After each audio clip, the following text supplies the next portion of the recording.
Yay. Hi, everybody.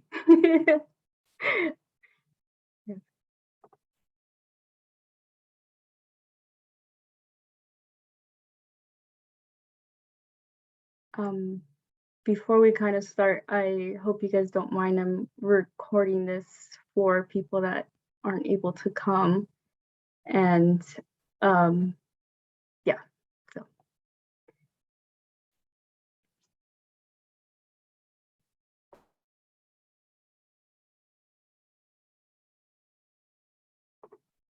I think we'll give it a few more minutes for a few more people to kind of like roll in, but I think most of us are here already.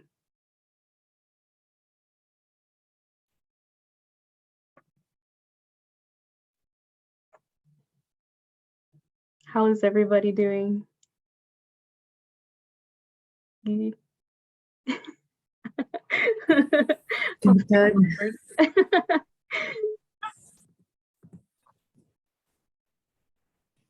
That's good. That's good.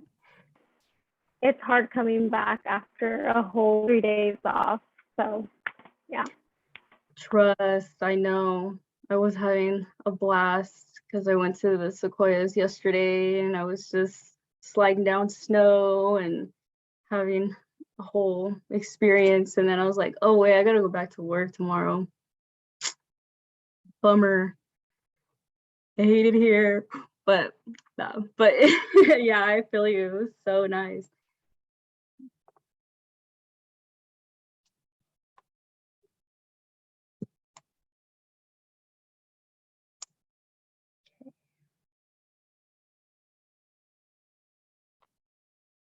I think we will get started. So if you guys didn't know already, we have our guest speaker. Is there a nickname that you like to go by, or do you? Leo. Leo. A lot of people call me Leo. Yes. Okay, I noticed that. I was like, okay, I think you did, but I don't want to step on your toes. No problem. Okay, that's awesome. So, you guys are meeting Leo for the first time, as am I, and we're very excited to meet you today and get to know more about you. And we had like kind of a pre-meeting today and with the SVA, and we were just super excited. We're kind of going through your slides and we're like, oh, I wonder what she's going to talk about. So yeah, so I think just to kind of break the ice a little bit, we're the SVA, I'll speak and kind of tell you guys who we are just a little bit, and then the floor is all yours and just take it from there. But I don't want to take up that much of your time, and so let me just go ahead and do that, get that out of the way, and then it's all yours. Okay. 1 second. Let's see.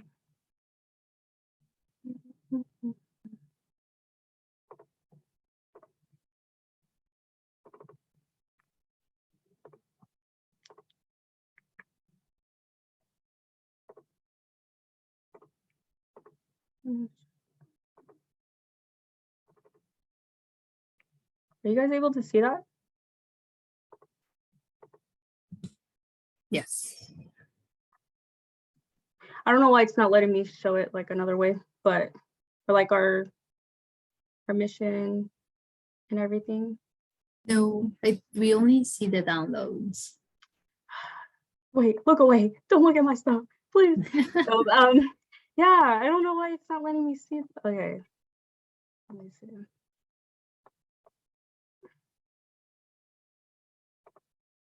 Oh, there it is. Okay, there it should be now. You guys can see that right now. Sorry about that. Yeah, so I'm still getting used to this Zoom thing too. So yeah, so I just wanted to just say that, you know, our mission, our vision, and our core values, you know, of course, we want to continue to educate and provide awareness about plant-based diets, mostly vegetarian. And we have, Leo that's discussing veganism, which is all within the realm of plant-based diets. And so our vision is to really just kind of go global, because we are on social media, and sometimes I realize that we have to kind of make it a statement that we are like in Pacific time, because we are reaching out to kind of a global aspect that people aren't really familiar. Like even on campus, people don't even know where we're located, or like our bulletin board. I found that out recently too. So yeah, so I just want to be able to be local and global one day. So I really want to be able to communicate that with you guys. And I think a guest speaker like Leo is also, I think she understands too, is that you reach out to people that you wouldn't think that you would be able to reach out to, having platforms. So we have our core values there as well. If you guys want to look at, I don't want to go through every single one, but we also have pamphlets on campus as well that has our mission, our vision, and our core values. If you guys ever want to stop by our bulletin board, if you guys want something that's kind of tangible and you guys like to have something that's kind of handheld, we provide those on campus. And also we have how to stay plant-based on campus. We are SVA board members. We also made a pamphlet for that as well. If you guys want to get ideas where you can eat on campus, that is providing plant-based options for you guys. And also shopping seasonal, there's another pamphlet for you guys there too. So yeah, those are just like our core values, is just providing more like inclusion for everybody, not just for Fresno State, but more globally. But so yeah, I just wanted to get this right out of the way and just let you guys know who we are and everything like that. So okay, go ahead. I had to make you post. When were you guys established? When we were we established? This was our president, Alejandra. She established our club in 2000. Gosh, how long has it been? Well, last spring, I want to say. Yeah, so since last spring, it's been a year already. Yeah, so I'm one of the founding members, but it's just, time just flies, and I'm just like, how long has it been? I don't remember, but yeah, it's been a year. Yeah. Okay, that's awesome. That's really awesome that you guys were able to do that. Props on that. Okay, perfect. So let me start here.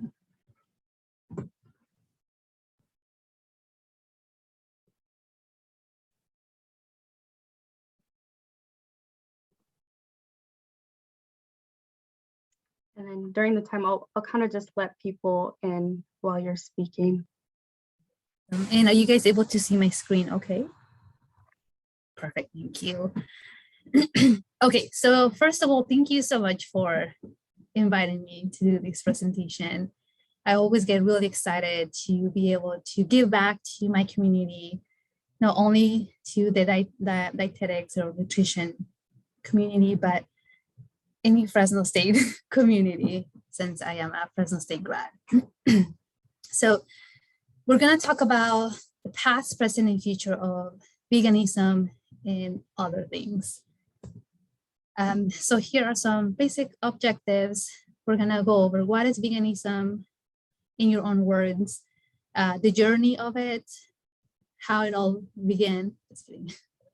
A pun there. Transformation from tofu to masterpieces now. It's amazing how veganism, vegan food has transformed. We'll go over some myth busters and then some summary and Q&A. So a little bit about me. Yes, my name is Leonila Campos. I am a registered dietitian. I have been a dietitian for almost 6 years. March 11 will be 6 years, so next month. I started as a degree nutritionist. So I have my undergrad from Fresno State in food science and nutrition, emphasis in dietetics. And then I did my internship with WIC Clinica Sierra Vista, and I was there for 4 years, 2 as a degree nutritionist and 2 as a dietitian. And then I moved on to do corporate wellness, and then skilled nursing, and then renal. So more specialized in allied specialty. I also created my company, Fueled by Leo, at the end of 2019, thinking that 2020 was going to be the best year, but we know what happened then. So things changed a little bit with the pandemic. Nonetheless, it was a dream that I had always wanted to accomplish, still on the works. We created the Fit Vegan Mom System, and that's a program that my sister, who is a certified personal trainer, and myself as a dietitian created to have an all-inclusive system for new moms. So we basically wanted to make sure that we were addressing safe ways to exercise after having a baby, as well as adding vegan foods that support healing, right? We know that as a new mom, there is so much going on, but we do want to be able to support healing, recovering, and then once the moms are able to exercise, and we add safe exercises, and then we have accountability. Have been vegan for 15 years, about that. Yeah, I started as a vegetarian at age 14. After, so I did middle school in Mexico. So we have different classes about like food industrialization and how to make food. And then we have agriculture, and then we have something else, I can't remember.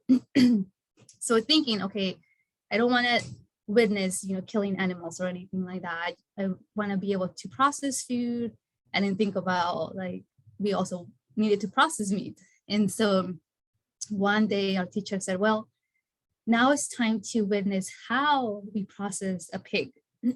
And so it started, from the slaughtering of the pig all the way to like processing the actual meat.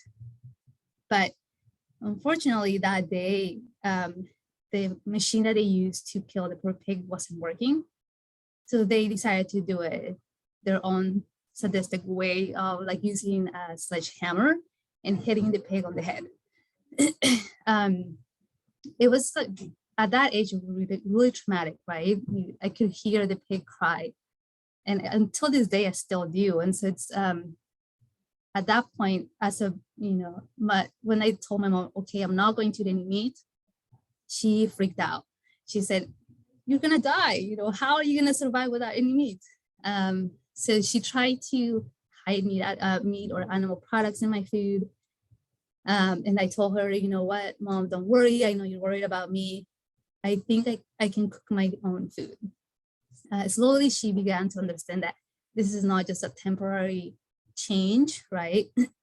And so she decided to like start doing other foods for me. But that's when I started to, I didn't even know there was such a term of like veganism, right? I just knew that I didn't want to eat meat.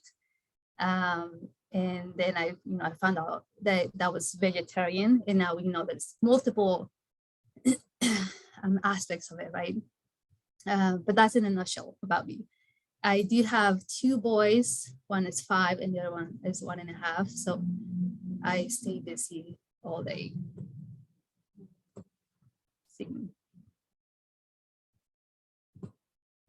Oh, there we go. I'm not sure if you guys are able to access the quiz. If we can put it on the chat. Yeah, I think we can copy and paste it onto the chat. And then I'll go to it as well.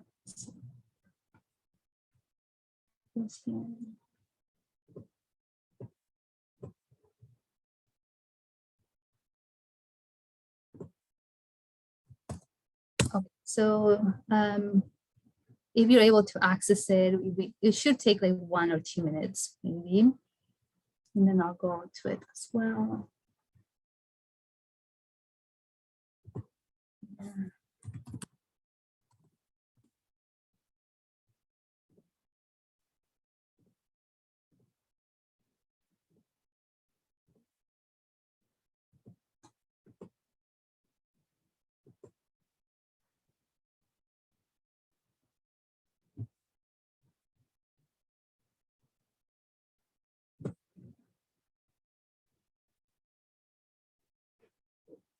Okay, so it's just about 5 questions. So it asks you, what does veganism mean to you? So you can just type something really quick there. And then the next question is, why do you become vegan if you are, or vegetarian if you are vegetarian? And how long you have been vegetarian or vegan? Is sugar vegan? And then what do you think about fast food places offering vegan options? So I'll just give you guys a few minutes.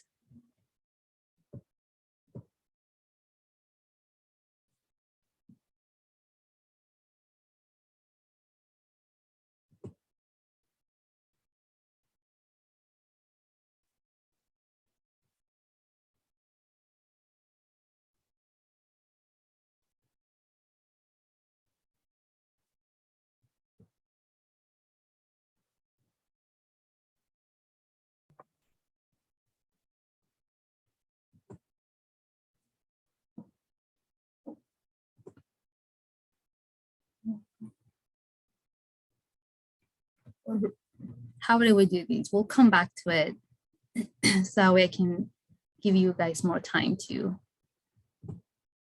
do it.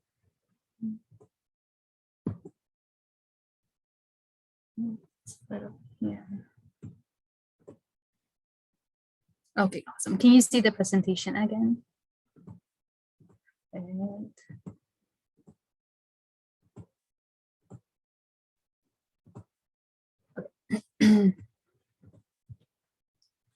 so according to the Merriam-Webster dictionary, veganism is a strict vegetarian who consumes no food such as meat, eggs, or dairy products that comes from animals.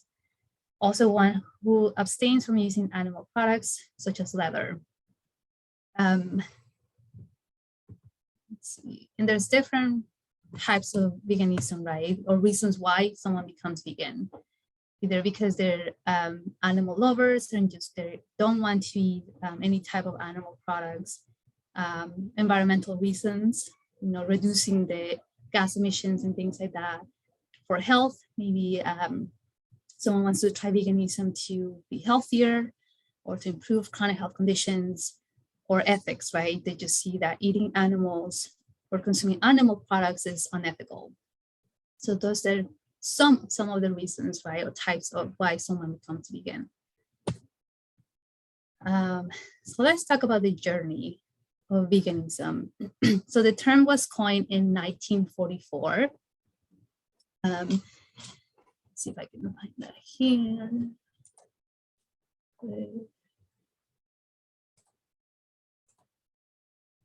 And has been also some research on early uses of veganism in societies not eating meat, such as the ancient Indian and Eastern Mediterranean societies. Pythagoras also was vegan, and then followers of Buddhism, Hinduism advocated vegetarianism as well, believing that humans should not inflict pain on any other animals. In 1944, a British woodworker named Donald Watson announced that because vegetarians ate dairy and eggs, he was going to create a new term called vegan to describe people who did not. In 1850, Reverend Sylvester Graham, the inventor of Graham crackers, I actually found that fact when I was doing my research, he co-founded the American Vegetarian Society. Let's see, and in 1944, a British, I said that one already. I missed this one. The first vegetarian society was formed in England in 1847. So a little bit of background history there. Some statistics about veganism. There are 8 million human lives. The research shows that if everyone went vegan now, that would save about 8 million human lives by 2050. And it will reduce about $1.5 trillion in healthcare, reducing the cost of healthcare because of chronic health conditions in relation to consuming high amounts of animal products.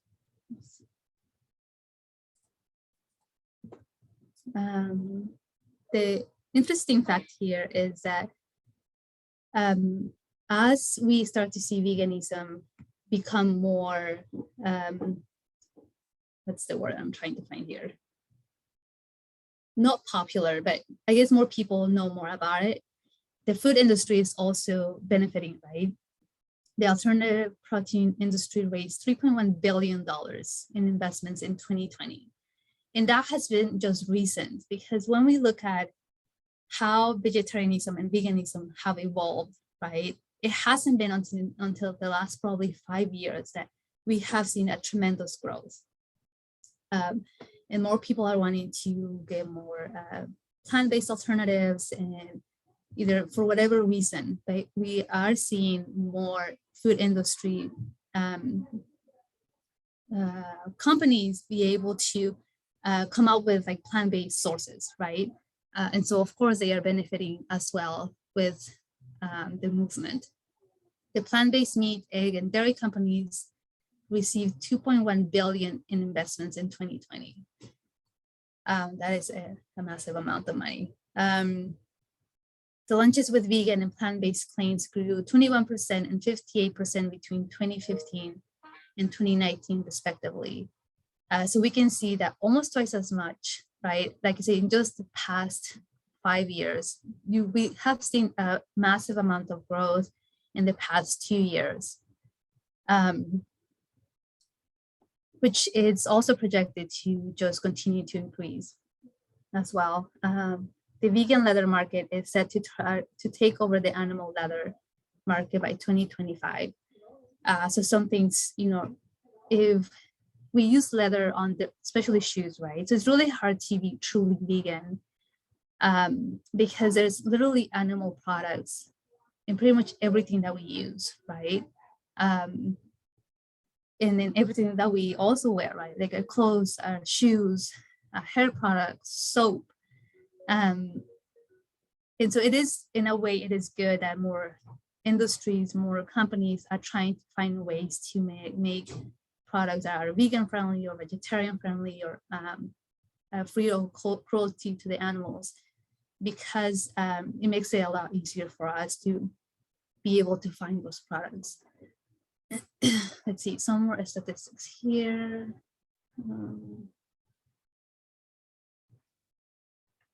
See if I can find it really quick.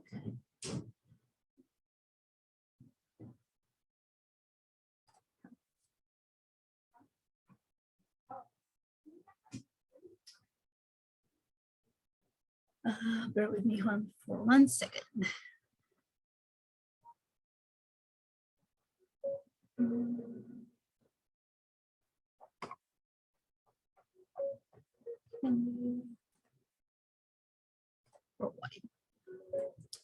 Okay, come back to that one.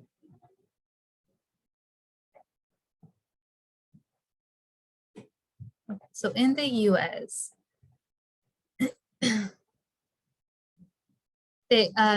the Vegan Society found behavioral changes starting in 2018 that 2 in 3 Americans have stopped or reduced their meat consumption as well. And 72% of Americans oppose testing cosmetics on products on animals. So it's really good, like I said, that companies are becoming more aware of what the consumers want, which makes it easier for vegans and vegetarians to find products that are cruelty friendly and that are vegan vegetarian as well. In 2021, Good Food Institute reported that between 2020 and 2021, sales of vegan foods that are a direct replacement of milk and meat grew 27%. And in 2021, again, 101 data named the plant-based category as category of the year. So essentially that's when it kind of got its own category in a way, as it showed a 199% year-on-year growth of online retail. Plant-based food sales grew also almost 2.5 times faster than total food sales from 2018 to 2020. So we can see that there is a pattern of how in 2021 really grew the plant-based food industry. The Impossible Whopper launched in 2019 and held as one Burger King's most successful launches in history. Have you guys tried it? No. Has anyone tried the Impossible Burger? That'll be interesting to know. I haven't. So plant milks make up to 15% of the entire milk category and 35% of the total plant-based food market.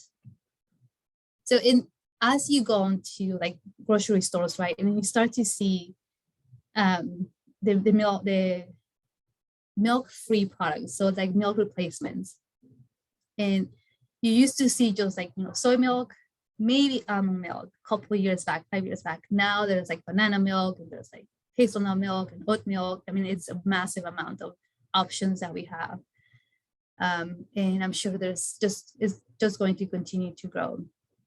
Plant-based meats sales grew 45% between 2020 and 2019, and 72% between 2020 and 2018. So overall, it has increased as well. Okay, so I think that's enough of the statistics there. So let's talk about the transformation, right? So I mentioned that when I became vegetarian, half my life back, and I didn't even know there was tofu, right? The only sources that I used for my food was beans, legumes, nuts, seeds, soy, right? Like soy products, or vegetable texturized protein, TVP, texturized vegetable protein, and that was it. And when I came to the US, I thought, oh, there's soy, there's edamame, there's tofu, but that was it. There was nothing else, like maybe a black bean burger or something like that. But now, we have all, like we mentioned, all these plant-based meats, and we have these alternatives, and we have, food industries or restaurants creating like amazing dishes that you can even recognize that they are vegan, right, or vegetarian. And that is wonderful because now we have more options, right, to try different things. Maybe not so much here in Fresno, which is unfortunate, but in other areas like San Francisco and in LA, there is a restaurant in Bakersfield that is not too far from here. So I think it's called Vida Vegan Company, and so I'm eager to try them. Their food looks so delicious. So, but yes, it has the plant-based industry has been transforming rapidly, right? I want to say within the last 2 or 3 years, it has been changing so much. And then you can make so many combinations. But I think as a dietitian and also as a health provider, we have to ask ourselves to, right, unto what extent is it healthy? Just some of the things that we'll also be talking about. Okay, so let's look at a few myths here. So what do you think? Do you think is sugar vegan? Any thoughts? Yes, no, maybe so. Okay, so it all depends. If it's organic, yes, sugar is going to be vegan, but if it's not, usually as the sugar cane is going to refinement, a lot of the times the industry uses bone char, right, which essentially comes from an animal, to be able to have that, to be able to refine and remove the things that the food industry doesn't want on the sugar. So in that case, it is not vegan, right? And the thing is that you usually don't see that on the ingredients list, right? Because I don't think it is a natural process that they use, and so I don't think they have to add it. But for what I read, if the sugar is labeled organic, it is going to be vegan. If it is not, then it's most likely is going to have bone char, which is an animal based. Let's see, do vegans lack protein? And I think this is like the $1 million question that every vegan or vegetarian gets asked, right? Where do you get your protein from? And we can either, I always, like to respond in a positive way, right? We can either respond in a really rude way, or we can respond in an educational way. Because a lot of the times, maybe people don't know, right, that where we get protein from. And so I usually like to say that pretty much everything that we eat, with the exception of water, has some sort of protein. So essentially we get protein from everything that we eat, even if it's a smaller amount. So vegans do not lack protein. Of course, right, if we are not having well-balanced meals, just as a person that eats meat can also be deficient in a certain nutrient or mineral. And are all vegan foods healthy? And the answer is no, right? We can have we can have Oreos, right, all day long. If we are vegan, they're vegan, right, supposedly, but that doesn't mean that we are going to be healthy. Or maybe we have more, now that there's more availability to vegan foods or plant-based foods that are higher calories and higher fat, but maybe not a higher amount of nutrients. So essentially that can be an unhealthy balance as well. Are vegans nutrient deficient, right? That's another question that we asked you. And the same thing, right? If we are not adding foods from a variety of food groups, essentially we can become deficient, right? Does anybody know what is the one vitamin that we do have to add as vegans? Some vegetarians might too, but mostly vegans. Anybody?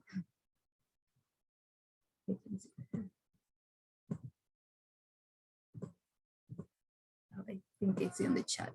Yes, vitamin B12. Perfect. And not so much because it's so animals are able to convert the vitamin B12, right? So when we eat animals or animal meats, we get it through them. It's mostly found on the ground. And we need that intrinsic factor to be able to convert it and use it. And so because we're not eating the animals, essentially we do need to have that vitamin B12 supplement. We can get it through a supplement that, and it doesn't have to be a massive amount, right? As long as it's 100% vitamin B12, it should be okay. Nutritional yeast is also a great source of vitamin B12 that we can add to our foods. It is a strong taste and flavor, so if you don't like it, you don't have to eat it, but you definitely have to supplement the vitamin B12 so you don't become deficient. Are vegans weak and tired? This is another one, interesting one. No, it all depends, right? When we say, oh, I'm tired or weak, it doesn't mean because we are vegans. We have to look at other factors, right? Just like anybody. Are you tired because you haven't slept, or you haven't slept well, or are you stressed, or you wake up multiple times during the night because you have a newborn or something like that? You naturally are going to be tired. And do you feel weak, like physically weak because maybe you haven't exercised, or do you feel weak because you haven't had enough to eat? So there's multiple factors that not only affect vegans, right? It could affect anyone. So it's a matter of figuring out why is it that you are feeling that way. And then once we know, and we can create an intervention. Being vegan is hard. And that's, according to whom. It all depends, right? If someone goes from eating meat all their life, right? And now it's a drastic change to become vegan, because it's a whole change of habits and in nutrition. It is absolutely going to be hard, just like anything, right? I usually recommend, if it's something that you really want to do, you can start slow, right? You can start with one meal, focus on that, become consistent, and then you can change it that way slowly until you feel that it has become a habit.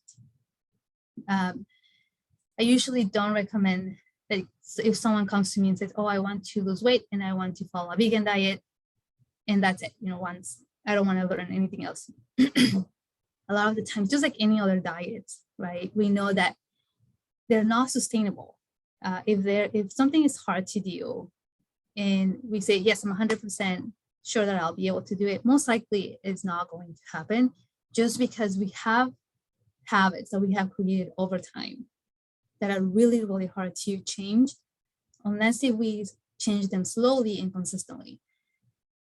But if someone wants to become vegan, and it all depends, right? So maybe somebody says, yeah, one day I eat meat, the next day I'm not going to eat meat, and I'm going to become vegan, and they have a strong willpower and they know for sure they're able to do it, then that works fine too. But it's just a matter of that specific individual and their perspective and what they want to do in terms of sustainability. So some facts there. I wanted to show a few pictures of vegan athletes, just to have that perspective, right? How vegan athletes look like.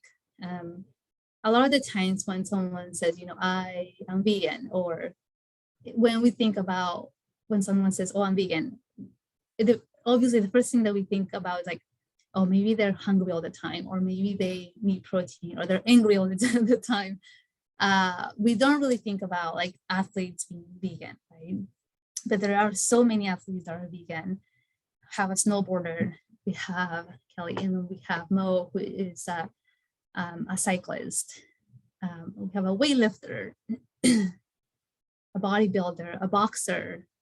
You guys know Cam, who is a football player, and Kaepernick was another football player. And there's a ton more vegan athletes, but it's not so much. So when we think about being vegan and athlete and building muscle, right, it's not just being vegan, right? No, because, okay, I'm gonna eat edamame and tofu and I'm going to grow muscle. It requires a lot more, right? It requires exercising, it requires working that muscle, turning it down, building it up. It requires calories, right?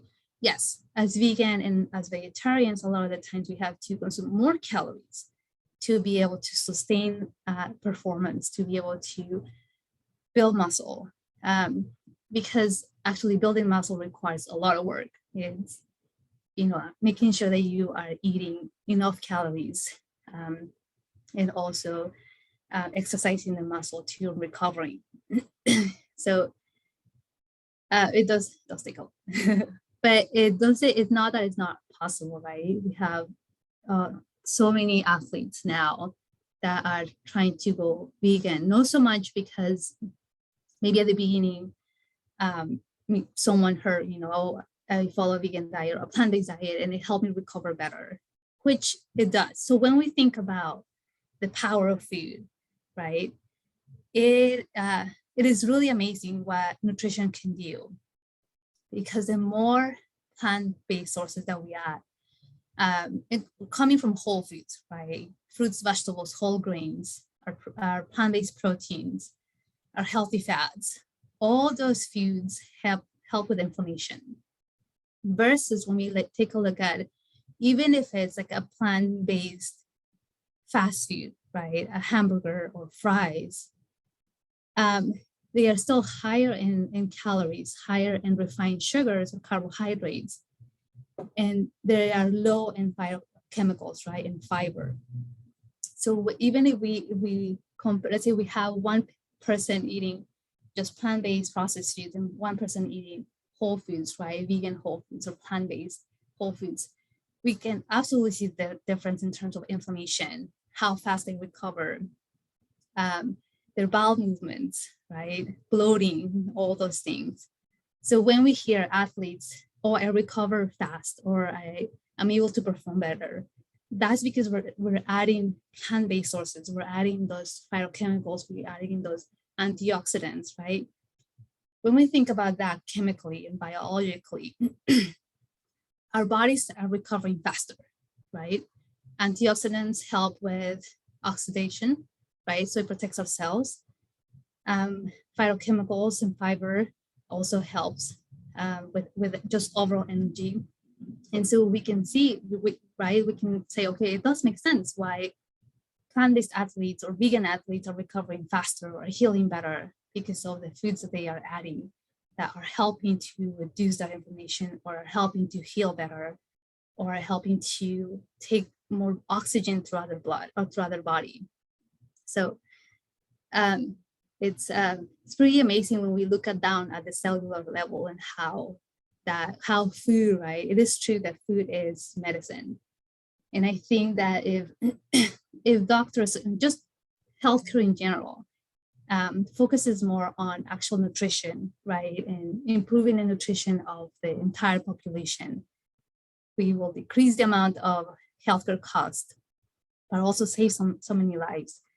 But again, the pharmacy industry and whoever else benefits from people being sick will go out of business. And so I'm sure that doesn't help there. But anyway, so there's that there. Actually, let's go back to this one here. Fresh, if we have any new responses. Okay.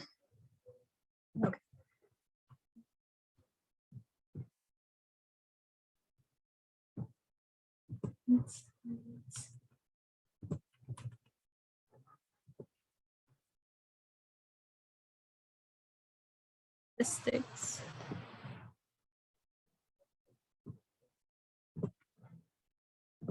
Yeah, okay, so most people say other. Curious to know what that is. I should have put a little box, right? Describe. But a lot of people say that animals, environment as well. Pretty awesome. Someone has been vegetarian or vegan for over 16 years. So quite a long time, right? So thinking about your age, so most of your age probably. Most people say that yes, sugar is vegan. So interesting fact there. So something to think about. I think I'm missing one question. See this second page. Oh, I guess that's it.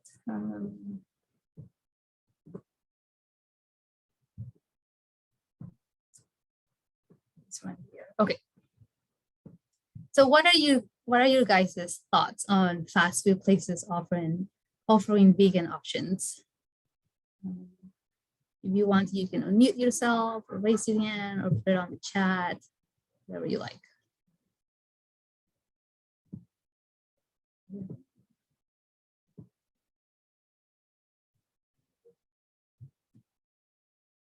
Everybody's so shy. We have a shy crowd today. Yeah. I don't bite, I promise. I can go ahead and answer. So I actually don't mind it, but I also am kind of skeptical sometimes. So like to answer your question from before about like the Impossible Burgers or anything like that. I haven't tried it personally myself because I figure because they probably don't really, I think just the what is the word I'm looking for? Ethically, like they don't really care too much about it, because fast food workers are kind of just like, let's just hurry up and make the food and just you know, because in order for it to be completely like plant-based, they would have to make the burgers on like a totally different grill. If you, I don't know, like, well, I don't, so to me it's like, what's the point of getting like a plant-based burger if they're probably just making it on the same grill that's touching like not a plant-based burger? So I just don't even, like, if I'm gonna have a plant-based burger, I just make one at home. And then I don't know, but that's just me. I don't know if anybody else wants to comment. Right, yeah, that's definitely another concern that I have too, that the cross-contamination, right? Like, are they really cleaning like the grill? I'm sure they have guidelines and procedures that they have to do that, to not cross-contaminate, but you know, like you said, who knows if they are busy and they're just like, just throw it on the grill. And then the other thing,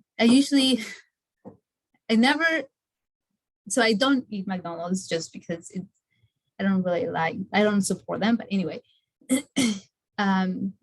somebody asked me, you know, are their fries vegan or vegetarian? And I said, I don't know. So I had to research the ingredients, right? And they're not actually, at least not here in the US. Someone told me that in Europe they are, and in Canada, but not here in the US. They use whey powder and beef seasoning or some flavoring or something like that. So I was like, that's interesting. But when you think about fries, right, like, shouldn't be fries be, you know, plant-based, or because essentially they should come from a potato, but they have other ingredients too. So some things like that. And then just in general, right, when we think about fast food, like I say, it is great that there is more awareness of plant-based foods, and obviously the food industry is benefiting from these massive growth of plant-based and all that. But I feel that sometimes they miss the message, right? Plant-based to be healthier, to reduce chronic conditions. And we start adding like more highly processed foods, right? That we don't even recognize the ingredients. To what extent are they really healthy, right? Someone can become vegan and just eat, you know, burgers and processed foods and forget the actual purpose of eating plant-based foods, right, in their natural state. And essentially they can still be unhealthy. So it's just a matter, I feel that as a dietitian, it's a matter of balancing, right? If you want to try a vegan hamburger, if you want to try French fries or more processed foods, totally okay. But that shouldn't be the base of your entire meals, right? You still want to be able to get those whole, not processed foods, to get the benefits and to continue to support our bodies and to fuel them properly and allow them to heal and recover, especially as athletes, which is really needed. Any questions, comments, or anything that you guys have? Yeah, you guys can unmute yourselves, or you guys can put them in the chat if you guys are being a little shy today. Yeah, absolutely. I can read them for you. Thank you.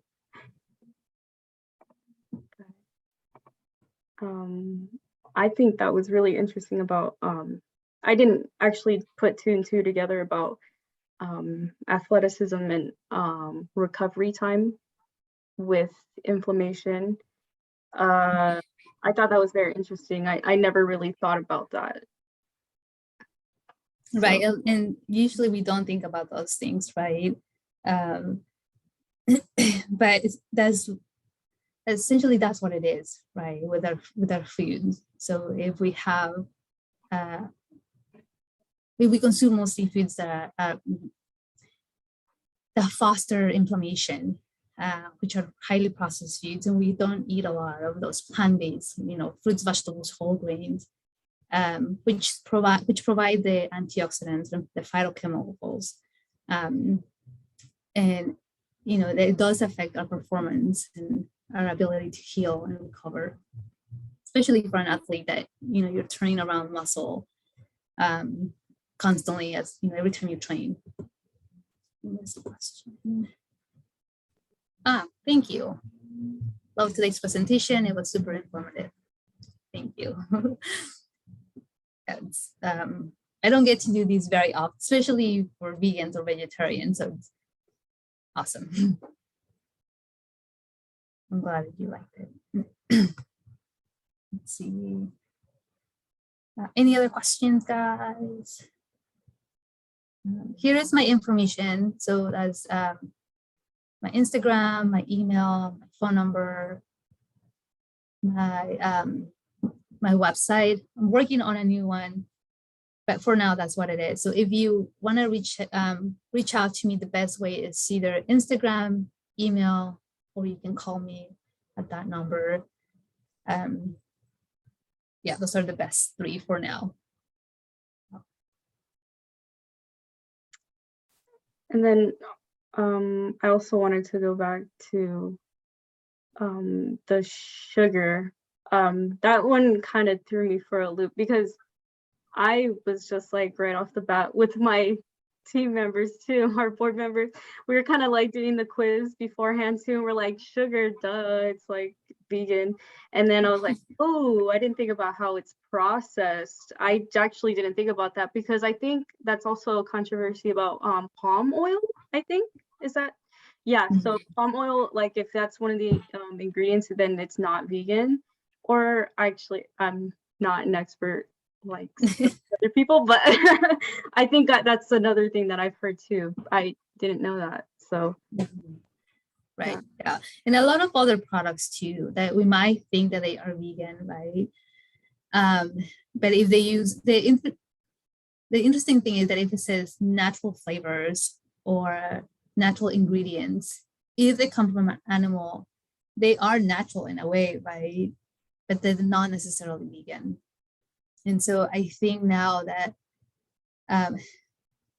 again, the industry is improving in that sense. We're starting to see more of that label, right, vegan. And so we can for sure say that, okay, this is actually a vegan product versus trying to figure out and reading the ingredients list, which again, is not always going to tell you, oh, this has guanchar or this has gelatin or this has, other animal products that they might use. Food coloring, right? Food coloring could come from natural sources, but at the same time, they can use insects or they can use other animals to color the food. So I guess it's a matter of how, I don't know if we want to be like super strict about things like that. Like I said, I'm vegan in the sense that I don't eat any animal products, but I am still working on not using like clothing that is, that is vegan or shoes that are vegan, which is, something that I'm definitely working on every time. Of course, they're going to be more expensive because the processing and all that, but I think it's worth it, right? I think and there's more, like the Vegan Society has options on how to find sustainable and cruelty-free products, and I think that's that type of resource is good to go to. But I think from this point on, I'm sure you will be we are going to see even more growth in the plant-based arena and veganism and vegetarianism, hopefully for good causes, right? In the sense of better health and all that, versus, the rich food industry and companies getting richer. So yeah, anyway. I think it's a few of our colleagues, we've had projects in the past in our classes, and we've had like a couple people have presentations about veganism being in food industries, and sort of like using the word, like the term loosely, greenwashing, kind of like making it seem like, oh, we care about the environment, we care about people's health, and we care about, you know, things like that. But really, like you just said, it's about just people getting richer and another group of people to make profit off of.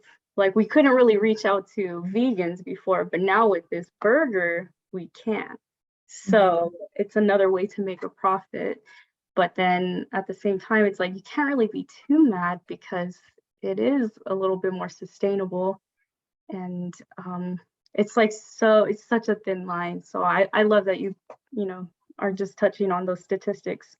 So yeah.